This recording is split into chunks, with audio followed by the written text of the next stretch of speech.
Hi, this is John Linneball, and this is AP US History Video 31, Migration Within the Country, Culture on the Frontier, and Backcountry Conflicts.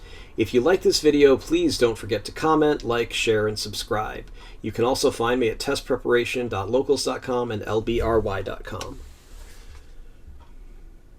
Farmers move westward, tensions increase. The U.S. government encouraged people to settle west of the Appalachian Mountains. This was not a hard sell because farmers saw more opportunity and land in the west. You can see the Northwest Territory was still unorganized territory. And so people left the coast. Notice there was just the one coast, the East Coast, because the West Coast didn't belong to the United States yet. So they left the coast to settle in the backcountry. Ethnic, political, and cultural tensions increased between the elite and the new backcountry farmers. The operation of backcountry settlements. So conflicts between the colonial elite and backcountry settlers existed from the 1600s on. For example, Bacon's Rebellion in 1676 grew from backcountry farmers' resentment of Governor William Berkeley and the House of Burgesses in Virginia. You can also see this in AP US History Video 19, and I'll have a link here for you.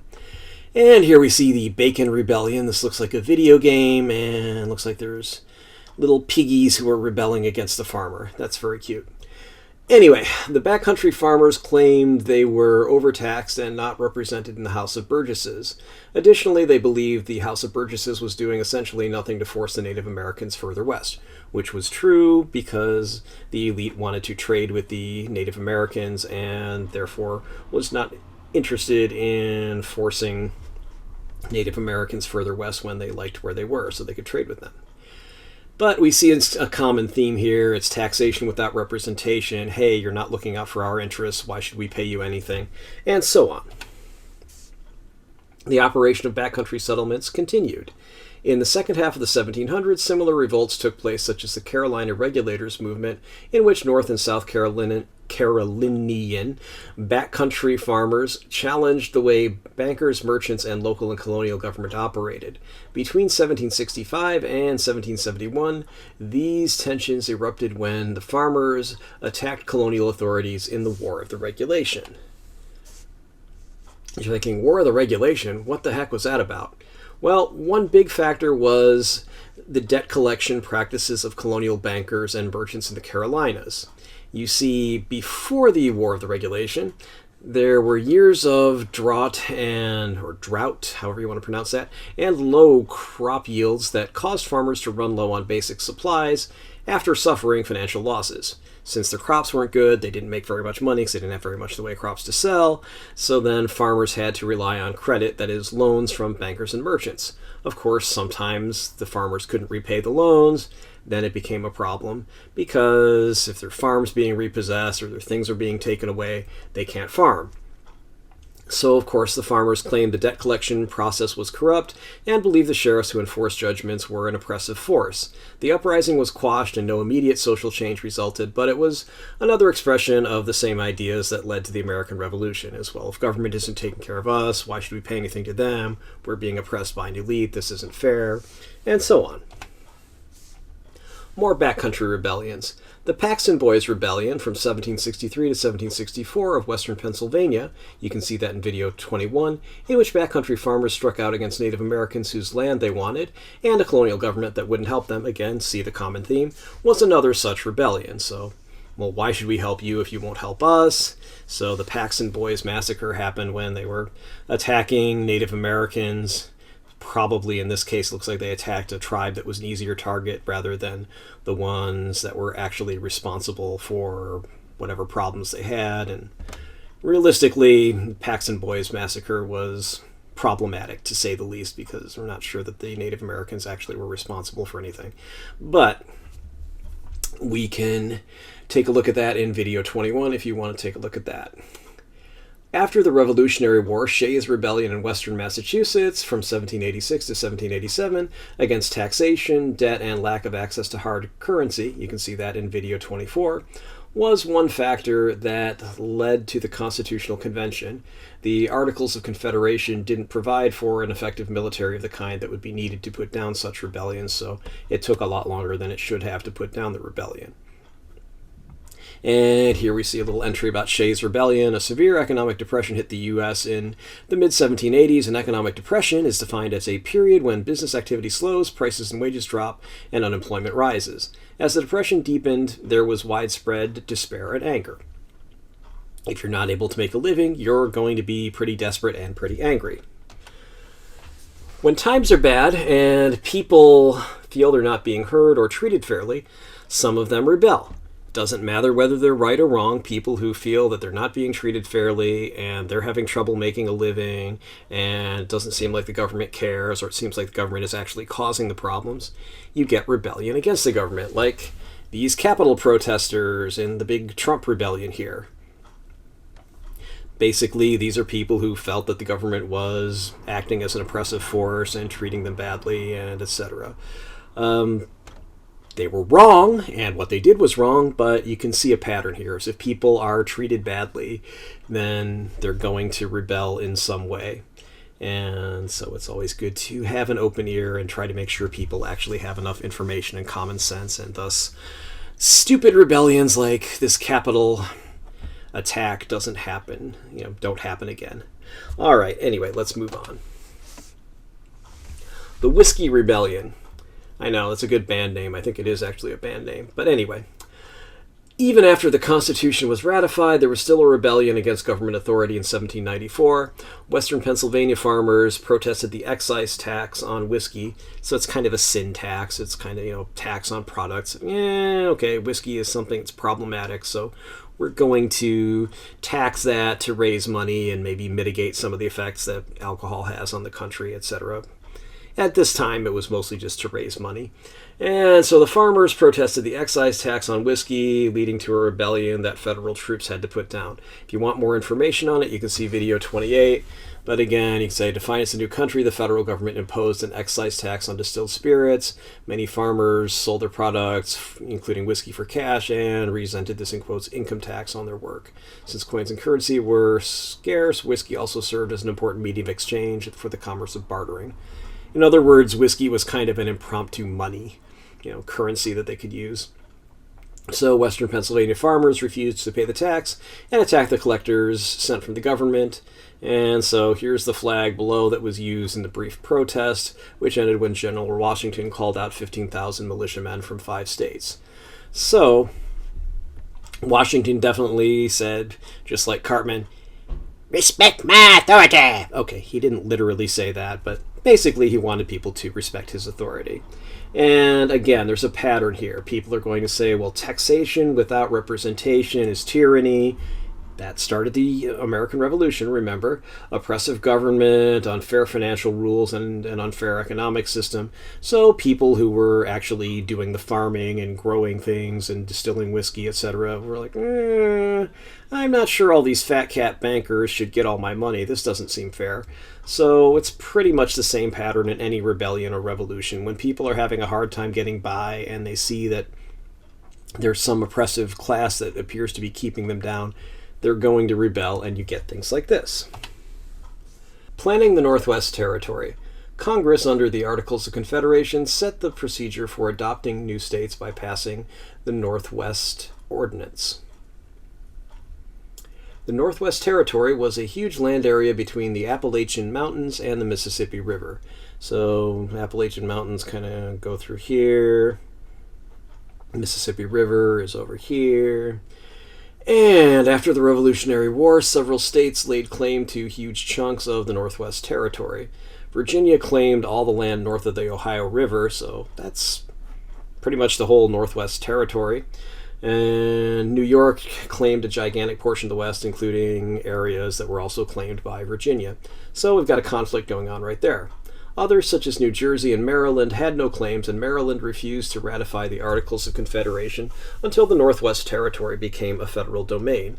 Congress convinced the claiming states, that is, New York, Virginia, etc., to do just that in 1781. So they turned the Northwest Territory into a federal domain that wasn't owned by any existing state. The Northwest Ordinance and Land Ordinances. Congress passed a group of acts to stabilize the legal status of the Northwest Territory and to encourage settlement in that area. So these, of course, became states. So we see Ohio in 1803, Indiana 1816, Illinois 1818, Michigan 1837, Wisconsin 1848, and Minnesota in 1858. So part of Minnesota was part of the Northwest Territory, and the rest of Minnesota was added by the 1818 Convention and Louisiana Purchase. Anyway, so the Land Ordinance of 1784 divided the Northwest Territory into 10 possible new states, promising self-government to all these areas. Land Ordinance of 1785 reduced the number of possible new states to 5 and called for a land survey and subdivision of the land into lots. Now, a lot, each lot was 640 acres and could be subdivided as small as 40 acres, which would be quarter lots. Why? Because we can use our handy-dandy calculator here. And we can go 640 divided by 4 is 160, and divide that by 4 again, we get 40. Why you don't just call that a 16th lot, I don't know, but here, I'll even show you. You just do 640 over 16, and voila. So anyway, but for whatever reason, they called them quarter lots. 1787, the Northwest Ordinance was passed. It provided legal process for the land to become territories, which could then become states. 60,000 was the population each territory had to reach to be eligible for statehood. Now, those of you who live in the United States and have been to these states, these are pretty huge areas of land. 60,000 people in any one of these would still be very tiny. I mean, a good-sized suburb is about 60,000 people. So anyway, we'll move on. Northwest Ordinance and Land Ordinances. The states that were admitted under the Northwest Ordinance would be on an equal political footing with the original 13. They wouldn't be, in quotes, colonies of other states. So much for the ideas of the Firelands or the Connecticut Western Reserve, which was part of what is now Ohio, or claims by New York and Virginia to lands in the Northwest Territories, etc. Precursors to the Bill of Rights. Now, if we look at the American History USA site, which I'll have a link to in the description, basically they were the same rights that we would later see in the Bill of Rights. They had religious freedom, the right of habeas corpus, which of course is ancient and goes back to English law, the right to bail and to a jury trial, ban on cruel and unusual punishment, the right to make private contracts, the right to compensation for the government taking of private property. So even before the Constitution was passed, they put these into the Northwest Ordinance to make sure that these rights existed in these new states. Slavery was prohibited north of the Ohio River. So you might be asking, wow, isn't that great that they did this humanitarian thing in these new states? That's just wonderful, isn't it, John? Maybe, but there's a reason that the southern planters, the southern states went along with it. And it's because southern planters, the plantation owners, had an interest in abolishing slavery so the Midwest wouldn't be able to grow labor-intensive crops like cotton, maybe tobacco, even though they did end up growing a little bit of tobacco. They couldn't basically grow those crops as cost effectively as the South could do it with slavery, so they were very happy to have slavery prohibited in states that otherwise might be competitors. And here are the key points of the Northwest Ordinance of 1787. Each territory was divided into 3 to 5 states. And, not each territory. The Northwest Territory, was divided into 3 to 5 states. Eligible for statehood with 60,000 settlers, so, your territory could become a state, or your part of the territory, I should say, could become an actual state with 60,000 settlers in it. Religious freedom, the right of trial by jury, free access to the major rivers of the region. So that's kind of like what we see in the Constitution's Commerce Clause. You really can't unduly burden interstate commerce. And one thing about interstate commerce is the right to travel. So there is an implied right to travel in the Constitution. And these, back in those days especially, but even these days, one major way of taking goods and people from one place to another is on boats over rivers or over the Great Lakes here even. So they're saying, you can't block people from the rivers just because you want to. Everybody's got to be able to have what they call riparian access. Okay. They have to be able to get to the water. So a township was 6 miles square. So that means a township is going to be, let's say this is a township here. This is 6 miles and this is 6 miles. So 6 times 6 is 36. So 6 miles square is 36 square miles. So 6 miles square is not 6 square miles. Make sure you know the difference. 6 miles square would be 36 plots. One plot is 640 acres, which itself is 1 mile square, which is 1 mile by 1 mile. In that case, 1 mile square is actually 1 square mile. The Northwest Territory eventually became the states of Ohio, Indiana, Illinois, Michigan, and Wisconsin, and then part of Minnesota. All right. Settlers move into the Northwest Territory. So, this encouraged massive but orderly settlement of the Northwest Territory. Really great for the United States government, really disastrous for Native Americans, because that's where they lived, so they really didn't need white settlers moving in there. 1790, settlers moved to the area surrounding the Ohio River, which would be the southern part of the Northwest Territory. From 1799 to 1800, a non-voting Northwest Territory congressional delegate and future President William Henry Harrison lobbied successfully for the passage of what became known as the Harrison Land Law. The Harrison Land Law enabled the sale of smaller lots, that is, such as the quarter lots, which would still be huge by today's standards. I mean, if you own a suburban house and you have it on 40 acres, well, that's not really one house, or it's a gigantic lot. You know, you'd say, maybe you should subdivide that so that could be an actual block or several blocks in a suburb or a city. But maybe, this was out in the country, because that was all that was there, it was a countryside, so that's what they did. In 1803, the southeast portion of the Northwest Territory became the state of Ohio, and the rest of the Northwest Territory became Indiana Territory, which would later become Indiana, Illinois, Michigan, and part of Wisconsin. Okay. The Northwest Ordinances affects today. The Northwest Ordinance encouraged more equal development of the land, nowhere near as many massive plantations and estates as found in the South. Banning slavery was probably the cause, or at least helped that happen.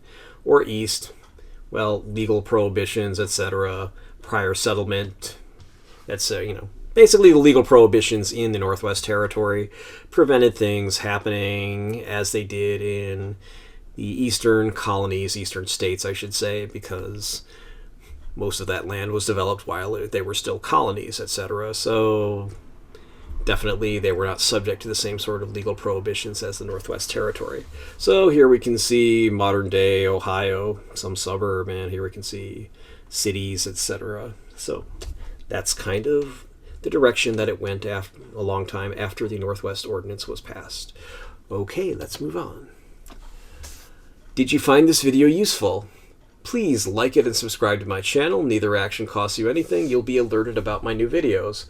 Why? Well, it's simple. YouTube doesn't let me share any ad revenue unless I have 1,000 subscribers and 4,000 hours, that's 240,000 minutes of view time in a year. So you should also know, if you saw an ad during this or on top of it in a little banner or little thing they have to click away, I didn't get any money from that ad revenue. So you can help me at least get some money if you subscribe. And also by watching these. While many people are watching these, I don't have 4,000 hours of watch time. I'm getting pretty close to 1,000 subscribers, but anyway, ad money will help me make more videos. If you saw an ad during this video, as I just said, not getting any money from it. For the same reasons, you are not only welcome, but encouraged to share links to this video, put it in playlists, etc. I gladly read and respond to constructive criticism or suggestions for new videos. I'd appreciate your input. I reserve the right to delete comments such as troll posts or spam. You can also hire me for tutoring. I can come to your place, subject to social distancing, masking, Probably have to sit outside, but anyway, I can do it in the Bay Area in California. And of course, I can do it anywhere in the country through Zoom or anywhere in the world through Zoom. You can also hire me for tutoring, as I just said. All right, anyway, I repeated myself, so sue me. But anyway, thanks for watching, and if you want contact information and a little disclaimer, keep watching. Contact me, Facebook, Instagram, email, phone. So Facebook, just go to facebook.com/Linnaball Tutoring. That's all one word. Instagram, you go to instagram.com/john.linnaball.tutoring. Phone is 415-623-4251. The email is john@johnlinnaball.com. And my website is johnlinnaball.com or johnlinnaballtutoring.com. They both take you to the same website. Testpreparation.locals.com. That's my locals.com site. Definitely please join my community. That would really help you out and help me out. And lbry.tv at johnlinnaballtutoring.com. Sorry, at johnlinnaballtutoring, not johnlinnaballtutoring.com. Dope. Anyway, you can also send me good old-fashioned postal snail mail at John Linnaball Tutoring, 1859 Powell Street, number 109, San Francisco, California, 94133. And finally, note, this is not a substitute for your classes, text, etc. This video is based on the Barron's AP U.S. History Review Book, 4th edition, any other sources listed in the video description, and my general knowledge of U.S. history. While this should help you do well on the AP U.S. History exam, I can't be responsible for what your teacher thinks is important and asks you about on his or her own tests, homework, etc. Please read your class texts and pay attention to what your teacher says in class. And with that, I wish you a good day.